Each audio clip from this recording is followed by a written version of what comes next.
Coordenador da Força Tarefa da Lava Jato em Curitiba, Deltan Dallagnol, classifica a soltura de José Dirceu como incoerente. O procurador citou casos em que o STF negou soltar os réus. Gilmar Mendes rebateu e disse que a postura de Dallagnol é uma brincadeira quase juvenil. Professor Marco Antônio Villa, essa tentativa de Gilmar Mendes desqualificar os procuradores da Lava Jato, hein? Bom dia. Bom dia, é muito grave. Hoje, acho que nos arraiais aí do PT, tem o grito de guerra, Gilmar Mendes, guerreiro do povo brasileiro. Antes esse grito era para um criminoso, chamado José Dirceu. Agora é para, por incrível que pareça, o ministro da Suprema Corte Brasileira. Foi um momento lamentável dessa república podre, carcomida, de um STF que dá vergonha ao povo honesto brasileiro. Não aos lacaios, mas aos honestos. A questão que se coloca, infelizmente, é que querem, e não é de hoje que nós falamos isso, e não é delírio, né? É destruir a Lava Jato, porque a Lava Jato incomoda porque ela colocou o dedo na corrupção brasileira e de toda a elite dirigente, dos três poderes, inclusive do judiciário. A coisa é muito grave mesmo. E a grande questão é que a Lava Jato está se aproximando também do grande capital. O que é o grande capital? É o setor financeiro, os grandes empresários. Está chegando ao CARF, que é gravíssimo, né? Está chegando aos benefícios fiscais e está chegando à compra de medidas provisórias. Ou seja, essa república podre quer sobreviver e vai sobreviver usando de todos os artifícios que levam à destruição do Estado Democrático de Direito. Sabe qual é a consequência, ouvinte? É o extremismo. Hoje, muita gente quer a volta da ditadura militar. Muitos falam, mas dezenas de pessoas falam comigo, porque identificam desmoralização da democracia feita pelo STF, né? Identificam o STF igual democracia. STF não é democracia, então há um processo de desmoralização. E eles dizem o seguinte, e isso eu digo centenas de pessoas, falam assim, a única coisa que resolve é um regime autoritário e forte para pôr ordem no país. Portanto, a decisão de ontem é uma vergonha, dá nojo, asco de viver num Brasil que tem um STF desse nível. A visão dos operadores de direito, com todo respeito ao professor, é exatamente o contrário da posição do nosso mestre aqui no Jornal da Manhã. Na verdade, cumpriu-se o artigo 312 do Código de Processo Penal brasileiro. José Dirceu está condenado em primeira instância. A manutenção da prisão é depois da antes era da condenação com trânsito em julgado final. O Supremo entendeu que a partir da decisão de segunda instância, ele está condenado na primeira. A prisão que o recolhia ao cárcere estava inserida no artigo 312 do Código de Processo Penal, que trata da prisão preventiva. Antigamente havia prisão preventiva obrigatória para determinados delitos, os mais pesados. O homicídio, por exemplo. O homicídio, a pessoa, para ir a julgamento, tinha que se recolher à prisão. Havia casos em que o cidadão negava a autoria. Falou, pera, mas não fui eu que matei. Não interessa. O senhor está pronunciado no juiz preparatório do júri, o julgamento está marcado, o senhor tem que se recolher à prisão automaticamente para aguardar o julgamento. Aí ele ia julgamento, o jurado dizia, não, ele tem razão, não foi ele que matou mesmo. 7-0. Só que ele ficava 1 ano na casa de detenção aguardando o julgamento. Isso não era justo. Os advogados sempre lutaram para revogar essa prisão preventiva compulsória. Curiosamente, foi no tempo da ditadura militar que isso se mudou pela Lei 5.941 para beneficiar Fleury, até que deram o nome a essa lei de Lei Fleury. Evidente que foi um nome dado pela imprensa, porque lei não tem nome, lei tem número. Era a Lei 5.941. Que acabou com a prisão preventiva obrigatória. Hoje, a prisão preventiva é definida no artigo 312, como eu digo, nos seguintes casos.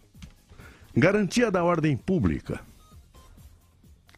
Pelo que se sabe, Zé Dirceu solto não vai provocar a desordem pública no país.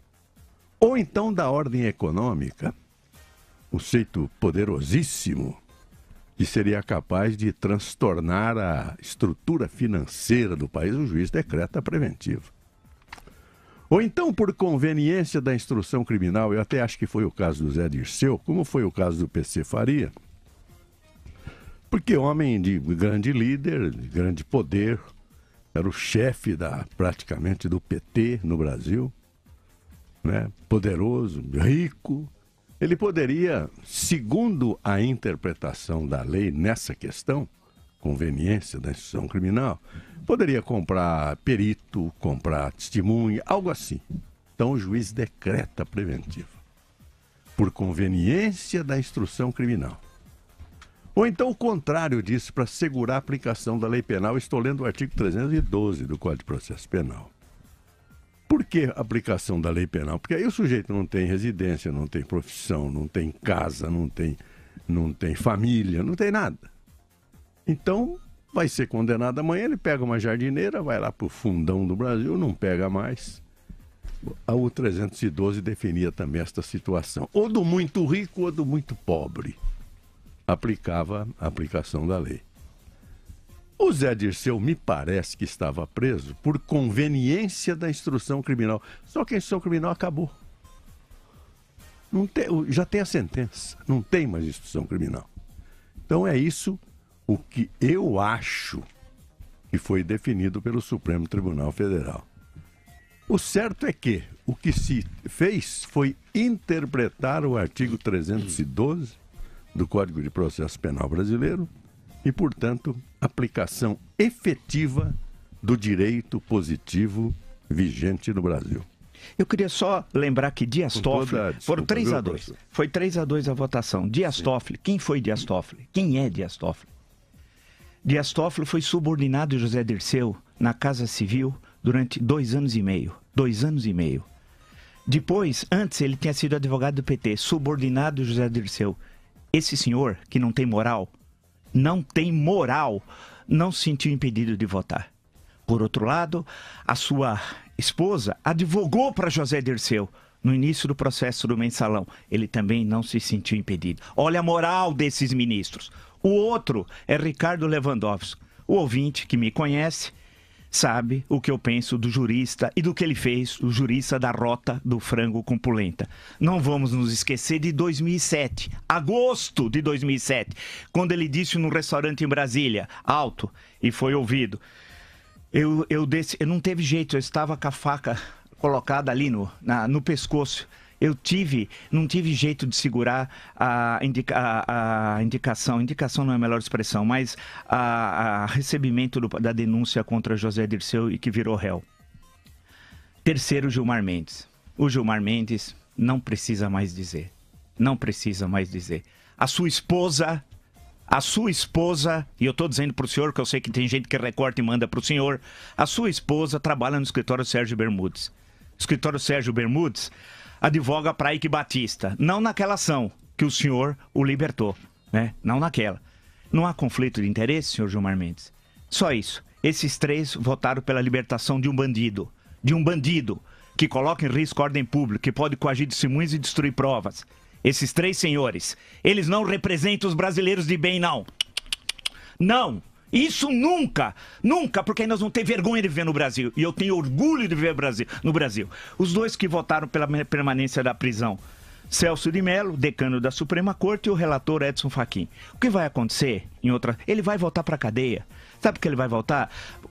Porto Alegre vai confirmar a pena. Ele vai voltar para a cadeia. Ele vai voltar. Ele é bandido. É um dos maiores bandidos da história do Brasil. Criminoso, que despreza o Estado Democrático de Direito. E não pode ser defendido pelo Estado Democrático de Direito quem despreza o Estado Democrático de Direito. Ele é ladrão, corrupto, bandido. Foi um asco. Deu nojo do STF. É a palavra do Marco Antônio Villa. Tive nojo da Suprema Corte. Porque eu sou um cidadão de bem. Eu pago meus impostos, eu trabalho desde os 14 anos. Eu não fico no exterior igual ministro do Supremo 3 semanas consecutivas viajando, cuidando de assuntos privados. Eu trabalho, tenho honra do meu trabalho e tenho nojo do Supremo Tribunal Federal. Ontem o procurador Deltan deu a seguinte explicação, professor Vili Joseval, que na cadeia ele comandava esquema de corrupção. Imagine solto. E é agente cubano. É um agente solto da Polícia Secreta Cubana no Brasil. Além disso, José Dirceu, agente da Polícia Secreta Cubana. E o cárcere dele era a biblioteca. Ele cuidava da biblioteca, onde tem ar-condicionado. Essa é a prisão do criminoso agente da Polícia Secreta Cubana chamado José Dirceu.